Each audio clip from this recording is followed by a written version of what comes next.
Hello friends, నేను మీ Madhavi. Welcome to Madhavi Ammu's kitchen. ఈరోజు మనం ఇంట్లోనే మల్టీగ్రెయిన్ పిండి ఎలా తయారు చేసుకోవాలో చూద్దాము. దాంతో చపాతీ కూడా ఎలా చేయాలో చూపిస్తాను. ముందుగా దీనికోసం అయితే నేను 2 కిలోల గోధుమలు తీసుకుంటున్నాను. మీరు కిలోకైతే కిలో అయినా తీసుకోవచ్చు. నేను ఒకటేసారి పట్టించుకుంటున్నాను కాబట్టి 2 kgs గోధుమలు తీసుకుంటున్నాను. 2 kgకి 1 కప్పు అంటే 100 grams రాగులు, 100 grams మక్కలు, 100 grams పెసర్లు, 100 grams పచ్చజొన్నలు, 100 grams ఓట్స్, 100 grams కొర్రలు, 100 grams శనగలు.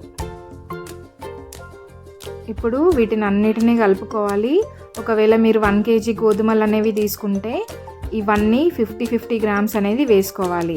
ఇప్పుడు వీటిని బాగా వాష్ చేసుకొని ఆరిన తర్వాత ఒక డబ్బాలో పోసుకొని పిండి పట్టించుకోవాలి. ఇంట్లో మిక్సీ పడితే అంత మెత్తగా రాదు కదా పిండి, బయటనే పిండి పట్టించుకోవాలి. ఇప్పుడు దీంతో మనం చపాతీ ఎలా చేయాలో చూద్దాము. దీనికోసం అయితే నేను కొంచెం పిండి తీసుకుంటున్నాను. నాకు ఒక 4 చపాతీస్ మటుకి పిండి తీసుకుంటున్నాను. దాంట్లో కొద్దిగంత ఉప్పు వేసుకొని కొద్దిగా వాటర్ పోసుకొని పిండి అనేది కలుపుకుంటున్నాను.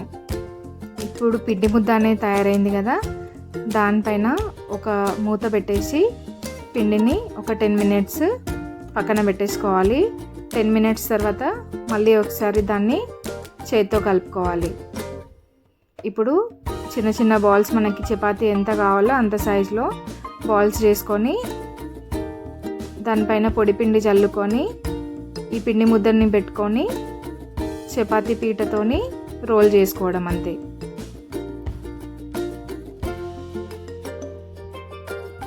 ఇప్పుడు ఇది అయింది కదా, పెంక వేడైన తర్వాత